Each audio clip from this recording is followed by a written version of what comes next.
Give you my heart.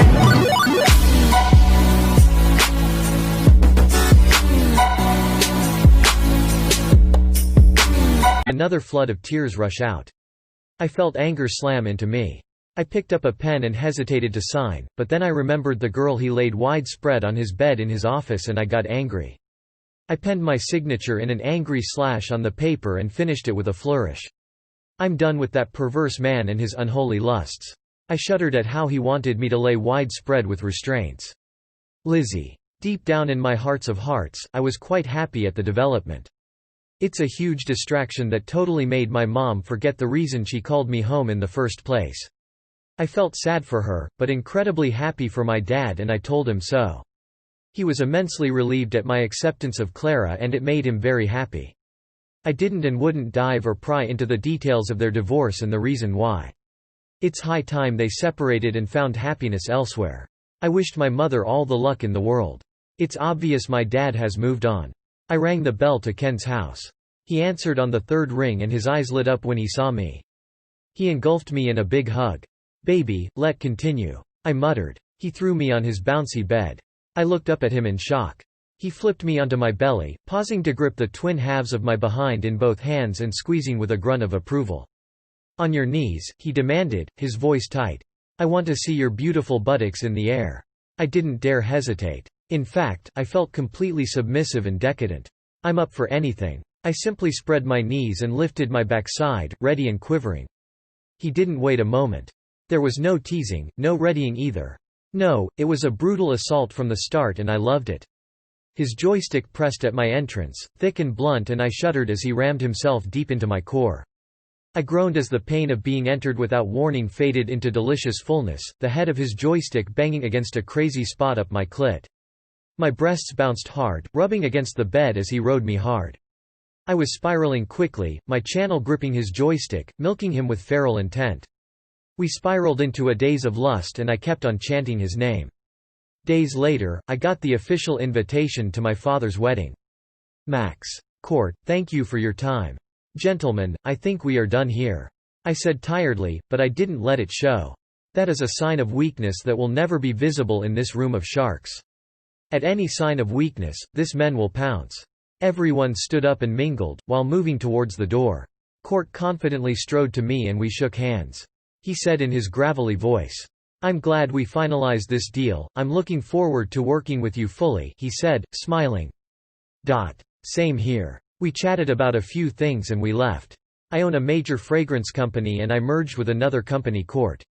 The merger was mutually beneficial, and brought in investors which we just finished meeting with. Billions was signed into our account, and I'm ecstatic. Not because of the money I had a lot before, but because I can finally make plans for my marriage to Clara. Sophie signed the divorce papers without much trouble, but she packed out of the house. I insisted that she maintain her wing, but to no avail. Anyway, I think it's best for all those concerned. I met Clara through Court. She's his company lawyer and in fact, the person who handled all the merger negotiations. And she's also his elder sister. He loved her very much and he's super protective of her, but I made it known early that I'm taking charge of her. She's my heart and soul. I just found her 20 years late. She's an bombshell, intelligent and most importantly, a submissive. She's a dominant woman at work, forceful and quick-witted. But when she comes home to me, in bed most especially, I take charge. She melts completely and allows me take her to great heights. Court is also a dominant and is also into the lifestyle. He understands that I'd give his sister the insane pleasure related to this and also respect her, and treat her like the queen she is. I love her. Sophie. I couldn't spend one more minute in that house. I relocated to an apartment I owned and began to build the pieces of my life together. I got the invitation to their wedding and I was distraught all over again. I vowed at first to act as if I didn't get the invite, but it'd make me look like a loser if I didn't attend. I need to go there and prove to them that I'm okay. Nothing is wrong and I'm ready to move on with my life also. I vowed to move on with a non-perverted man who would make love to me and cherish me. But in the meantime, I need to get to the company and discuss some changes with Max. I'm not going to hide behind a lawyer. Most definitely not. It's a battle of wills and I'm not backing down. I drove like a maniac into the office environment and parked at my spot at least, that bitch Clara isn't parked there yet. I got out in a rush and slammed the door at remembering the woman who broke up my marriage and stole my husband from me. I was filled with so much bitterness. I turned and bumped into a body. Oomph. I groaned. My bag spilled all its contents and I scrambled to pick them all up. Sorry, ma'am, my mistake. Two big hands covered mine and stopped my frantic moves to pack my contents. He gently stilled my hands and I raised my head up. And fell into a shocking honey-brown eyes. They stared at me vividly. I felt something incredible stir in me and I tried to jerk my hand away, but he gripped it tighter. I fell into a semi-trance. I began to palpitate. My mouth went dry as a curtain. I could hear my every heartbeat. He gently placed my hands down and scooped everything back into my bag. I was still in a daze. He helped me up and I tried mumbling a bye. It was then I realized how deserted the garage was. He seemed to realize it too, and the air crackled between us. I should be going now, I whispered. His face broke into a smile and he suddenly jerked me towards him. It was then I saw his face clearly. Almost pretty features, yet extremely masculine. Slightly tilted eyes, broad yet long nose that flared at the nostrils with a nice curve, barely there mustache and a wide masculine yet plump lips. He looked like a 30-year-old man and I was surprised at my attraction. I'm not usually interested in men seemingly younger than I am. Don't go anywhere, it's not every day I get to meet a beautiful woman, especially at a garage, he trailed off. I love his voice. Deep and sonorous. It began a rhythm deep in my heart, that made me remember sex. His hands curved around my waist and pulled me closer. My lack of resistance was all the permission he needed. He gently bent his head forward and took my lips in a gentle kiss. I simply melted. My brain liquefied and couldn't run coherent thoughts. His hands gently roved my back and he deepened the kiss. I'd never done something like this before. Kissing a stranger. It sent a surge of thrill through me. We broke the kiss and panted for air. He gently placed me against a wall and gently maneuvered himself between my thighs. I wanted to protest, but I imagined Max bleeping Clara right now, and I didn't even bother. He captured my lips once again and we made out like school kids. My clit gathered juice and spilled it out to my virginal. I fought the instinct to lean closer to him, to inhale the spicy scent of aroused, determined male. He gently pinched my beaded tips.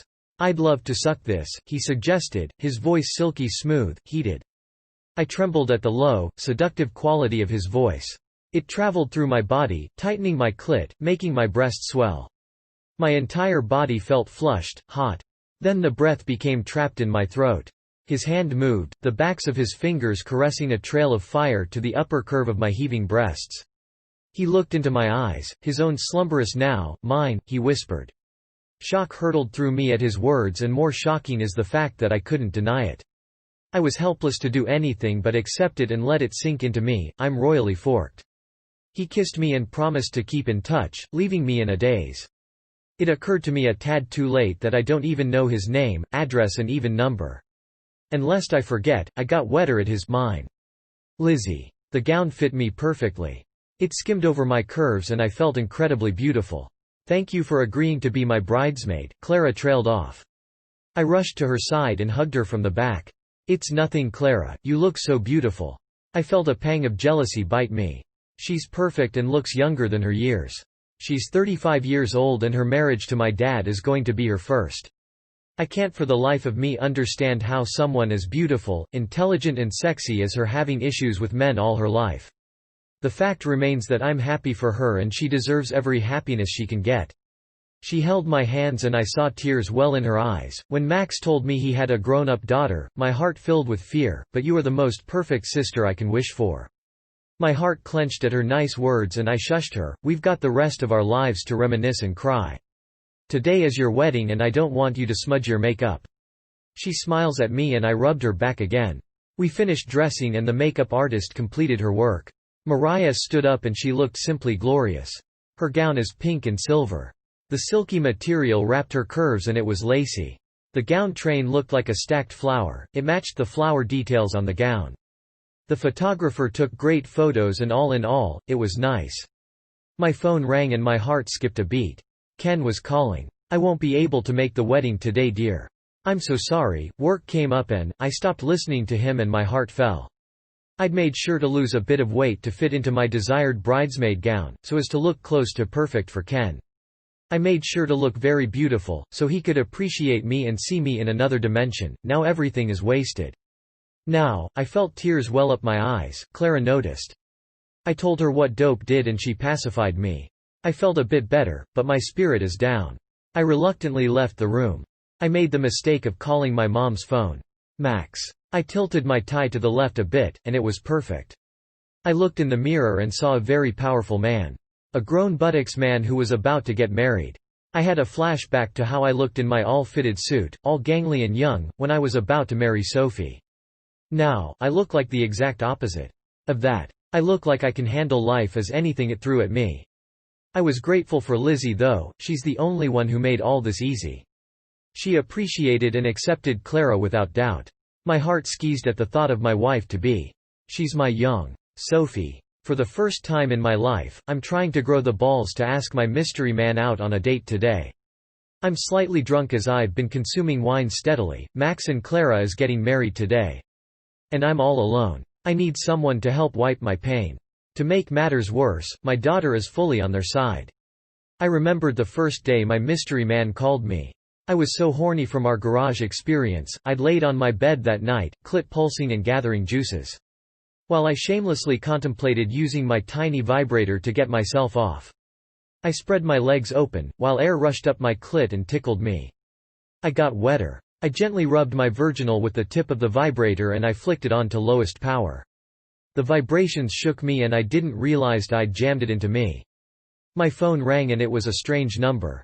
I picked it up and cleared my throat. Hello baby. My heart slammed. How did he get my number? This is the voice whispering into my ear while I'm trying to fork myself. Hello. I winced. My voice sounded like I was getting forked. I cleared my throat. Yes, who is this?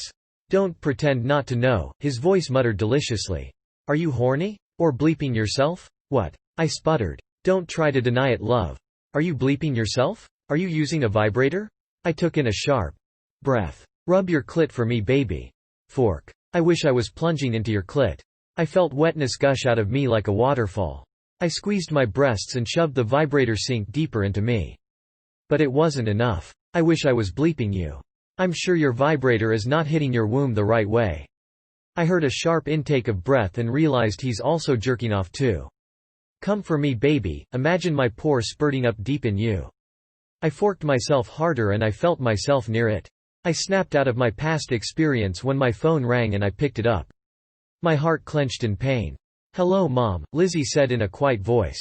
You slut. Bloody slut. I hate you. Your father and that woman has inducted you into their world of perversions, right? So why do you need me in your life? I hate you. Very much, I screamed in anger and pain. I tried to stop the vitriolic words pouring out, but my control was snapped into shreds. You betrayed me. Fork you. I disown you. I heard her gasp of pain and I shut my mouth immediately I realized what I said. I tried to backtrack and sputtered. But I'd hurt her badly.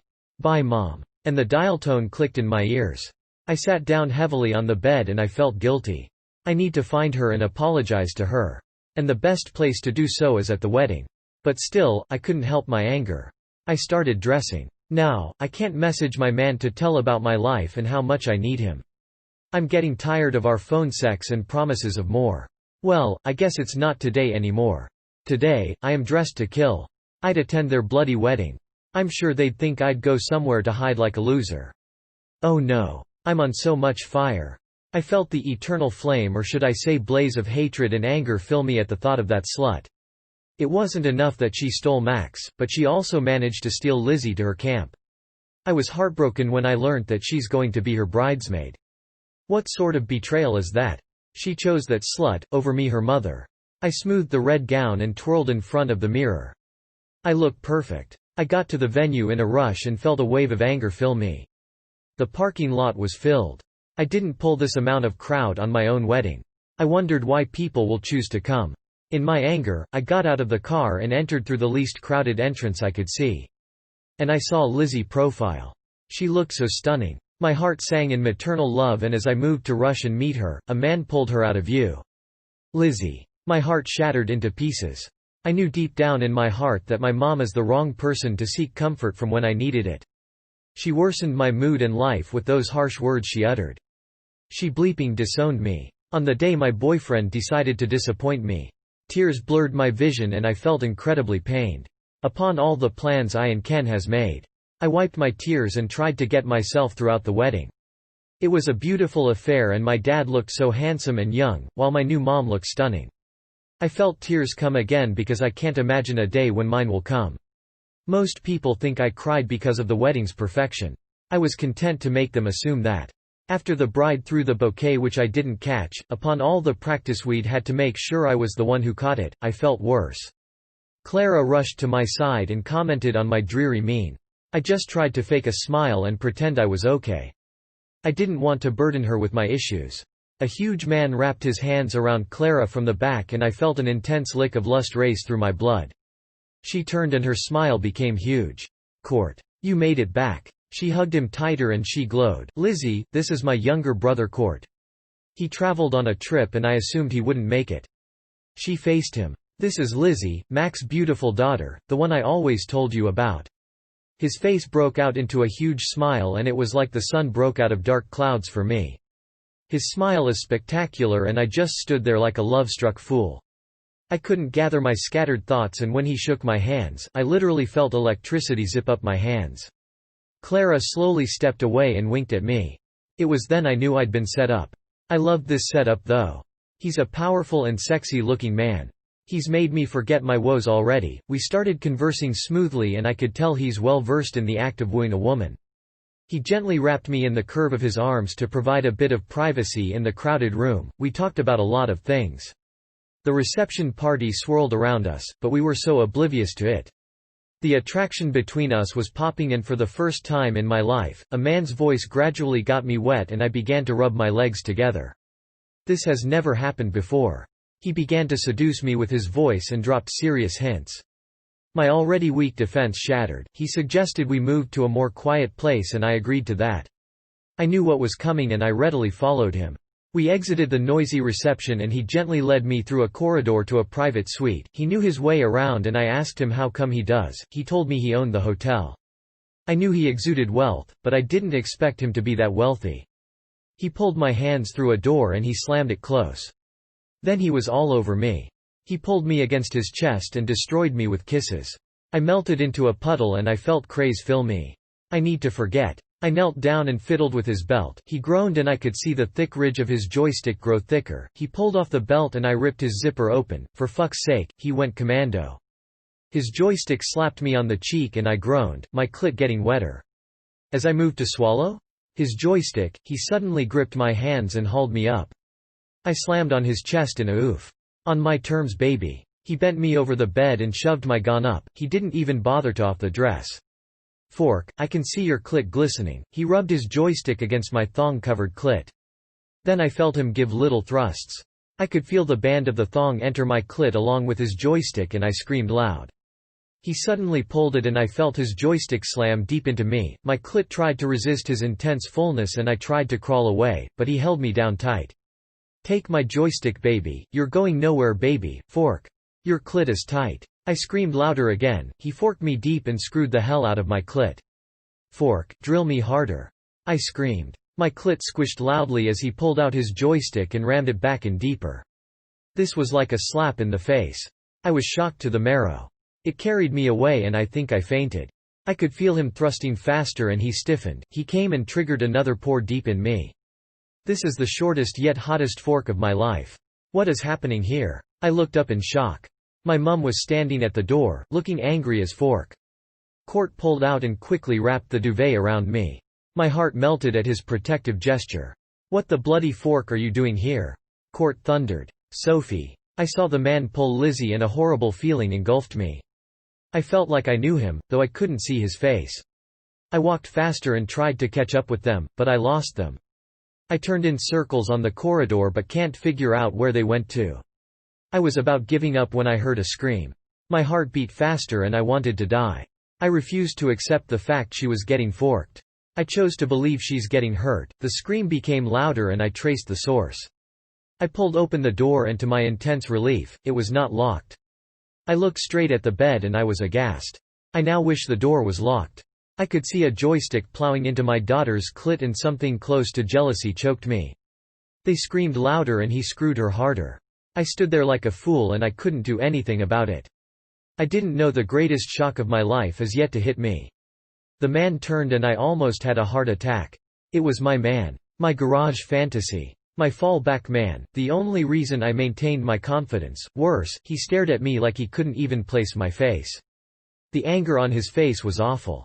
He definitely didn't appreciate the interruption. He pulled Lizzie closer into the crook of his arms and wrapped her protectively. Who the fork is this woman, baby? God. I felt my heart shatter more. That's the voice of my dreams, the one that pulls me deeply into the abyss of lust and makes me pour through the phone. I don't know her, Lizzie said. I whipped my head towards her in shock. Yes, she said defiantly. Who are you? I wanted to die. Lizzie. Denying my mom was the only way out of this mess. She walked out and slams the door behind her in anger. He wanted us to continue having sex seeing that. She had already left the room but I lost the urge since my mom caught me with a stranger. I quickly dressed up and joined the occasion. Max. It was the happiest moment of my life finally getting married to the woman of my dreams. Seeing the smile on Clara's face I couldn't ask for cause I know she felt same about me. Sophie. I was heartbroken. I felt anger, jealousy and hatred for my daughter Lizzie because she stole my man. It reminds me of the pain I went through when I caught my ex-husband Max with that slut Clara.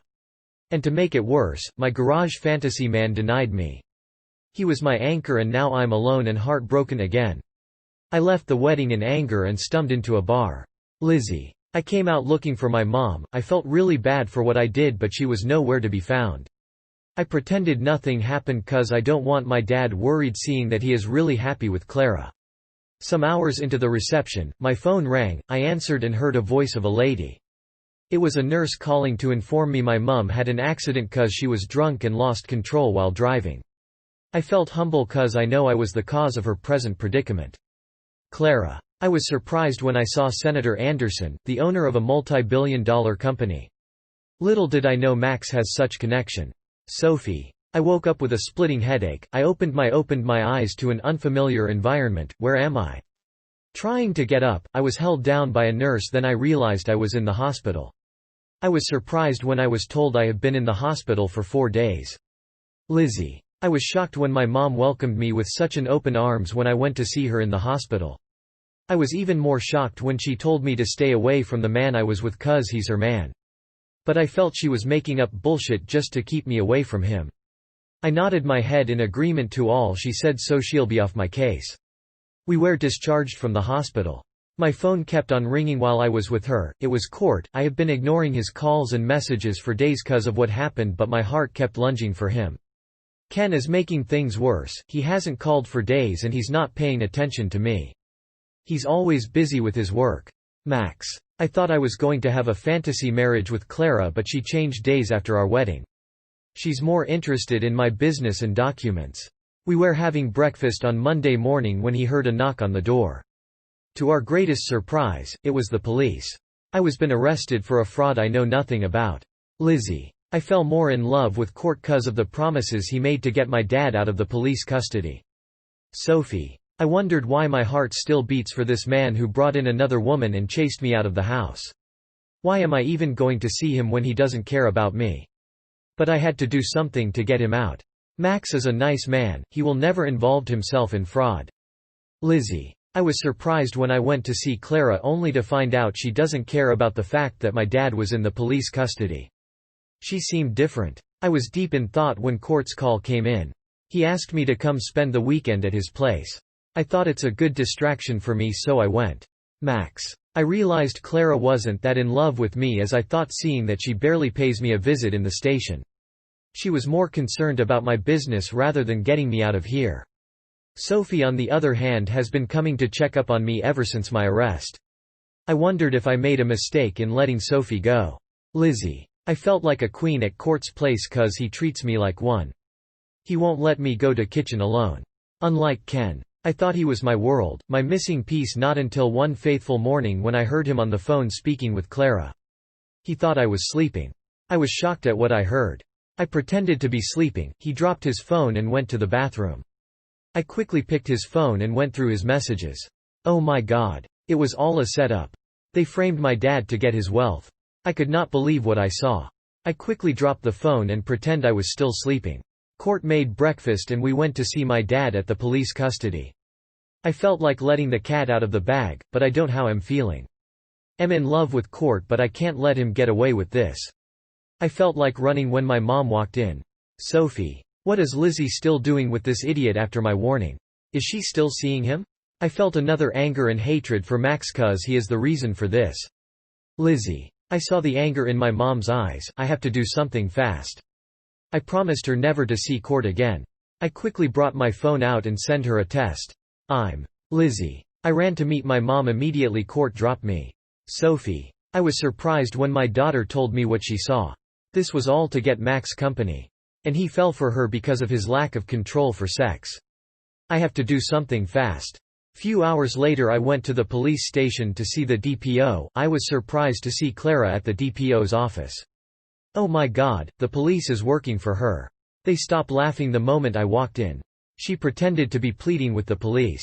I walked away. Lizzie. I was with Court outside his house when I saw my mom text message. Get his phone for evidence. I was so afraid but I have to try. How do I do this now? I waited patiently for him to take his bath. I locked the bathroom door, took his phone and ran out. Sophie. Few hours later, Lizzie came with his phone. I have already called the area commander of police. We walked into Max's office. It looks just the way it was when I left. Gosh. The bitch is sitting in his office as the MD area commander. Madam, you have the right to remain silent. Any word you say will be used against you in the court of law. Lizzie. After Clara was arrested with the DPO. We went to Court's house. He was nowhere to be found. We later had a car knocked him down when he was trying to run away. Max. I felt so ashamed of myself. I can't look Sophie in the eye. How will I start? So Clara was just after my company. How come I never saw the signs? She's a gold digger. Sophie. I knew Max was sorry even before he says it. He looked like a sorry poppy. I wish I can say no but I still love him. Lizzie. It was the happiest moment of my life. Seeing my parents together again. The end. Don't forget to subscribe.